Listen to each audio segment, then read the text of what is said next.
Sure. My topic has nothing to do with anything we've talked about. That's why we cut it up into pieces. Okay. So my question for you guys came from this week. I got a negative Google review for Pick Studio that just didn't really understand what we were doing. They came into our store and left like a 1-star Google review that just said, "Oh, their store is terrible. It doesn't have. There's a terrible selection of equipment." Blah blah blah. Not understanding that we're not trying to get into retail. We just have this for convenience for our students. So they didn't understand. But that criticism, I still like really thought deeply about it, and I was like, well, shit. Like, should we be doing more for should I be? You know, like I want to provide more value, most value as I can to the community. I always want to keep improving our enterprise. Mm-hmm. So it started. After kind of thinking it through, wrestling from different perspectives, I realized like even Walmart, I give it like another 20 years because people don't shop like that anymore. When you can buy whatever you want to from Amazon or like even we can't even get it that cheap in a lot of cases from our distributors. So that doesn't make sense. That's not the way the world's going. But it made me start thinking about like approval addiction and how and just receiving criticisms from people, and it bothers me if somebody's unhappy with me personally or the work that I'm doing, and I sometimes can default into this sort of I want your approval, you know. Mm-hmm. And so I'm just curious how you guys deal with criticism, and if you also struggle with just wanting approval about. Yeah. That's one of my big things that I need to do is change how I receive criticism, because I'm a people pleaser by nature and bad at taking criticism by nature. Anyone who's known me long enough, especially like 5 years ago, before I had really started like trying to self-improve, I would just shut down at the moment someone would start poking fun at me, the moment someone would like criticize me, I'd shut down. Like I've grown since then. I'm aware that criticism is a positive thing in your life, but by nature I'm so bad at taking criticism, and I am inherently a people pleaser. Mm-hmm. I don't know how I've changed really. I think it's just you just tell yourself like you need to change. I think that's how I've gotten better at taking criticism, but I'm still not great at it. Like you sat with me while I'm editing, and like the moment you tell me like something, I'm like stop telling me I am something. the best at this. No, it's not even that. It's just like stop. I'm good. Tell me I'm good. Tell me I'm good. Like it's not so much like I don't think you're right. It's like I don't want you to tell me I'm doing something wrong. That's my problem. Yeah, and I'm super aware of it. And I'm like super ashamed of my lack of maturity in that aspect, but it's a growth. It's an area of growth for me. I work on it constantly. Yeah, I think for me, I also talk over people a lot.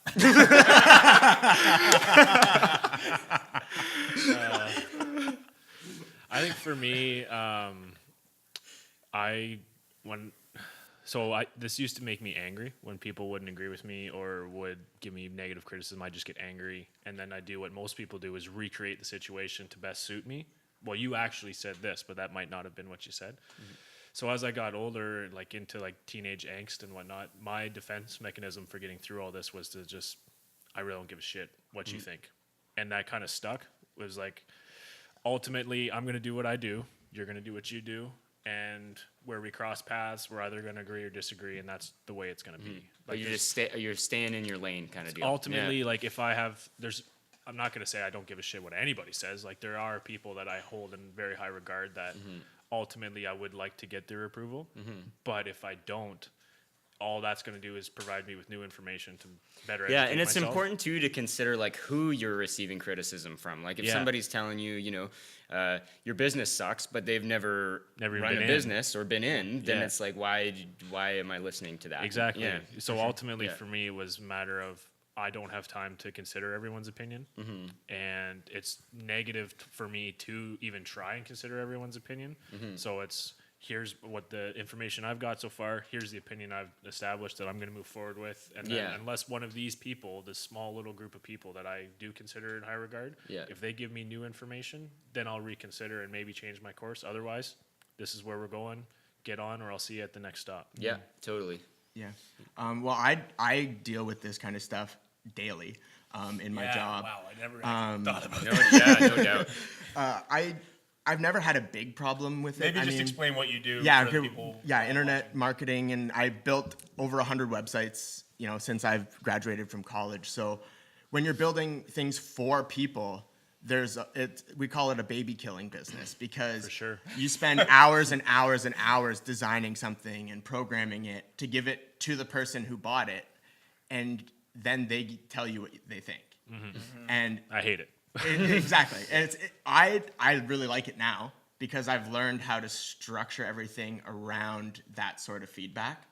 So to me, when you're getting criticism or you're getting those negative things, it's just an opportunity to figure something out, or to either, in my case, a lot of times my clients will come to me with a really specific request. I want my website to do this.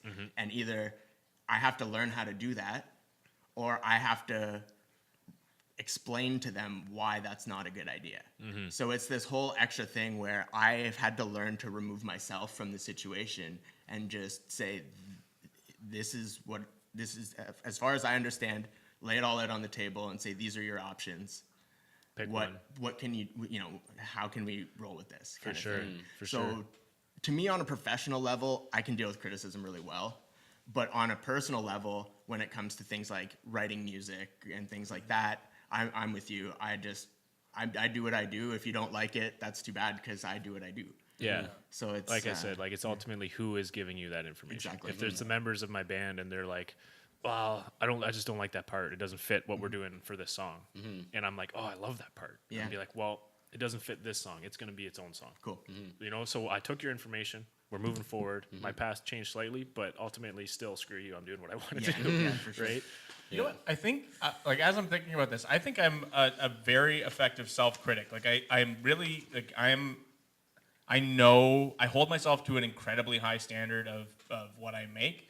And I know when I like it, and I know when I don't. I know when it's kind of middle of the road, and when I can just let it go. And if someone doesn't like it, then I know that, hey, some people aren't going to like this. So Yep. People with really high standards might not like this, but That's I'm what happy we do right with here. it. People might not like Yeah, it. people might not love this because it's rough around the edges. It's the whole and we obviously are polishing the edges as we go, but we're not going to change the way we discuss and create things. And I'm the same way when I'm making something, right? I just sort of sometimes it's super polished, sometimes it's not polished at all, and I know when to let it out of the gate. And I know when I like what I've done, and if I like it, that's what matters to me. And I think so. In my artistic world, I'm actually way better at taking criticism, maybe because I worked with a group for a long time making comedy, and I've been in bands, so I think that side of me is really good at taking criticism. If someone says, I don't think that's funny, I'll be frustrated for a second, but I really quickly turn around on it, and I'll be like, that's an important opinion from someone I respect. And again, if it's a funny person, I take their opinion way more. Oddly enough, most of your audience isn't funny people, but I still care whether they laugh. When you start getting into comedy, you do reach that point where you're like, I want to know what funny people think. And if unfunny people don't find me funny, even though they're the majority of my audience, then I don't care. It's the same in any art form. You're ultimately looking for acceptance from your peers. If you're looking for it from anyone, it's from your peers, right? Because ultimately you've already satisfied yourself creating it. And then if there's any additional satisfaction to gain, it's from the people you look up to. It's not from the fans. Sorry, people, we really don't care what you think. We're going to do this anyways. Yeah. But that's ultimately, I think that's where it's coming from. What Okay. about you, Pat? This quote kind of helped me wrap my brain around, and I don't even know who said it or where I read it, but it said, "Don't mind criticism. If it's untrue, disregard it. If it's unfair, keep from irritation. If it's ignorant, smile. And if it's justified, it's not even criticism. Learn from it." For sure. And 100%. Well, I think, and also reframing the way you think of the word criticism. I'd go so much as to say it's still criticism, but that's not a bad thing. Criticism needs to be sort of the way we look at it needs to change. For sure. But sorry, I didn't mean to take the last word. Well, on that. and for specifically for your situation, that internet review, to me, when I have clients that was my job for a while. I was in reputation management, and I was managing social media profiles. I was finding these reviews. The best thing you can do is respond to them, kill them with kindness, to show everybody else that reads that review that even no one's perfect. Because things are going to go wrong. People are going to misunderstand things. All you can do is show that you care enough to put the effort in to, you That's to actually prove that you've put the effort that's in. exactly what I did. I thought about it for a few hours or a day actually, and then I said, "Thank you so much for stopping in and leaving a review. Just so you understand, we're working on our classes and our programs and our services, and that's our primary focus." I said we'll continue to improve our retail outfit as we're able to, and just said thanks. And then he actually deleted the review. So I was like, okay. Kill him with But kindness. yeah. All right, so I think that wraps us up for the day. Just want to say before you go, Bob, would you mind just sort of telling people? I guess you already sort of said what you do, but how they can find you. Yeah, you can hit me up at bobcampbell.ca is my personal blog, or if you want to work with me, gemweb.com, GEMWEBB.com. Right on. And if you want to find us on Instagram, it's cahoots.entertainment. I said that wrong last week.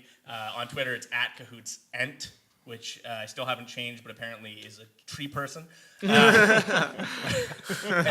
on Facebook, just search up Cahoots Entertainment. Don't forget to subscribe, leave a comment, like a review in the little comment section below, and thanks for watching. Peace.